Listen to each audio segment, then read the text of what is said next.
Halo Gadgeters. Kalau ada satu teknologi yang benar-benar gue tunggu-tunggu sejak 2 tahun yang lalu, itu adalah teknologi under display selfie kamera. Soalnya mau gimana pun juga ada bolongan kamera di depan. Gimana ya, rada mengganggu sebenarnya, apalagi buat gue yang sehari-hari main game. Dari beberapa tahun yang lalu juga kita udah dengar Oppo, Xiaomi udah pada boasting, udah pada leaking bahwa mereka lagi ngedevelop hal ini. Tapi ternyata yang duluan ngerilis ke market, ke pasaran adalah ZTE. ZTE Axon 20 5G. Kami tahu sebenarnya kalian di sini bukan untuk pengen tahu spek handphonenya doang. Tapi nggak lengkap kalau cuman bahas kamera selfie-nya doang kan? Janji deh, singkat aja soal speknya. Dari dalam box yang penting-penting, kita dapat case dan charger 30 watt. Handphone sendiri gede, pakai banget. Lebih gede dari iPhone 11 Pro Max dan Note 20 Ultra. Tentu karena ukuran layar OLED-nya yang super gede juga. Yang PR pastinya handling dengan satu tangan. Tapi meski gede dan bodinya udah make kaca, masih tetap lebih berat iPhone-nya si Kumar sih. By the way, surprisingly slot handphone ini hybrid. Udah jarang banget kita temuin di segmen mid-range kelas atas. Untuk speaker, ZTE Axon 20 5G cuma punya satu doang di bawah dengan output audio yang oke lah. Dan nggak ada headphone jack.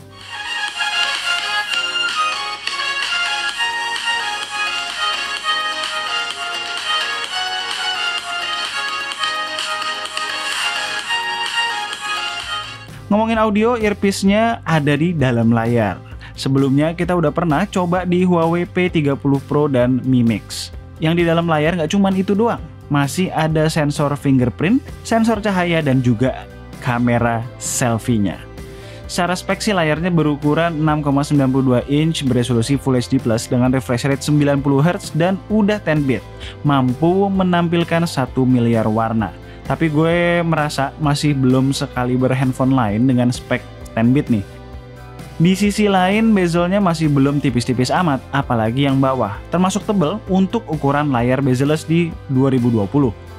ZTE itu pinter ya, wallpaper default dan kebanyakan opsi bawaan wallpapernya bagian atasnya gelap. Bahkan masih ada opsi buat hide notch, padahal nggak ada notch. Kenapa? Soalnya walaupun tersembunyi di bawah layar, cutout kamera selfie-nya masih bisa terlihat ketika menggunakan background berwarna terang. Bahkan saat menggunakan background gelap pun, ketika kita lihat dari angle tertentu masih kelihatan tuh cutout-nya.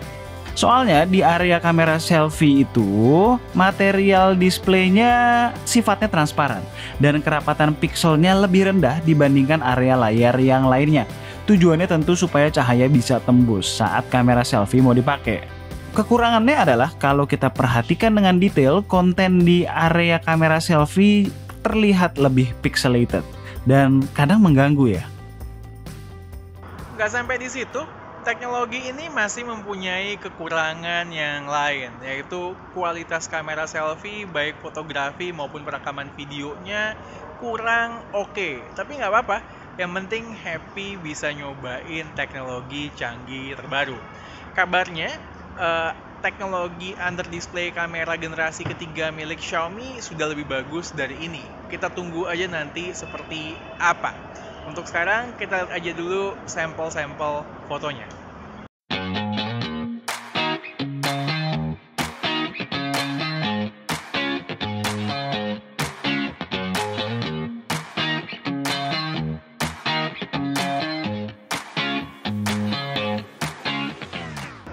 Udah nyentuh kamera, sekalian aja kita bahas. Kamera belakang, total kameranya ada 4. Yang utama itu 64 megapiksel IMX 686. Terus ada lensa ultrawide 8 megapiksel dan juga lensa makro dan portrait masing-masing 2 megapiksel. Ya udah, kita lihat aja sedikit sampel-sampel fotonya. Nggak sempet hunting banyak foto.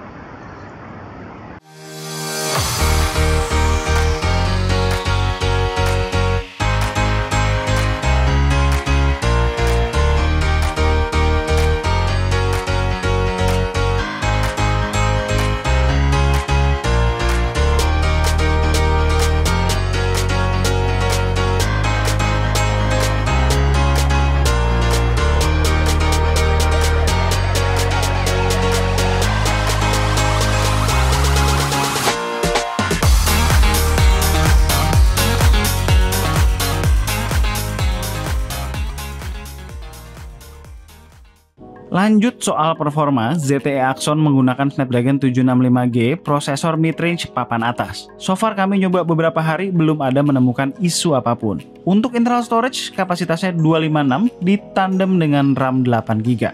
Udah cukup untuk mendukung multitasking harian. Buat yang belum tahu, Axon itu pakai skin Mi Favor UI. Sekarang versinya 10.5 dengan base Android 10 dan security patch masih bulan Agustus. Untuk handphone sebesar ini sebenarnya kami udah harap baterainya minimal 5000 mAh, tapi cuma dikasih 4220 mAh. Soal durabilitas baterai, jujur kami belum sempat menggunakannya secara intens karena masih banyak antrian barang lain yang harus direview. Terakhir, sesuai namanya, handphone ini ya punya fitur jaringan 5G. Oke, jadi itu adalah hands-on ZTE Axon 20 5G. Jadi gini, alasan gue dan Kumar menjadi tech reviewer tuh salah satu yang terbesarnya adalah kita bisa mendapatkan akses untuk mencoba gadget-gadget, handphone-handphone dengan teknologi masa depan, teknologi terbaru. Ya, salah satunya adalah teknologi in-display kamera ini, dan ya salah satunya lagi ya teknologi kayak foldable phone seperti ini. Sama seperti segala sesuatu yang baru keluar teknologinya, masih banyak improvement yang harus dilakukan. Yang pasti ZTE sudah made the first move, udah melakukan langkah pertama. Sekarang giliran brand-brand lain untuk menghadirkan teknologi ini ke pasaran dengan improvement yang lebih baik lagi. As always, kalau kalian suka dengan video ini boleh klik like, share, and subscribe. Jangan lupa klik icon bell yang di bawah supaya kalau kita ngeluarin video baru, kalian langsung tahu. Kalau mau tanya-tanya soal ZTE Axon 20 5G boleh drop komen di bawah dan tunggu racun-racun kami berikutnya. Bye.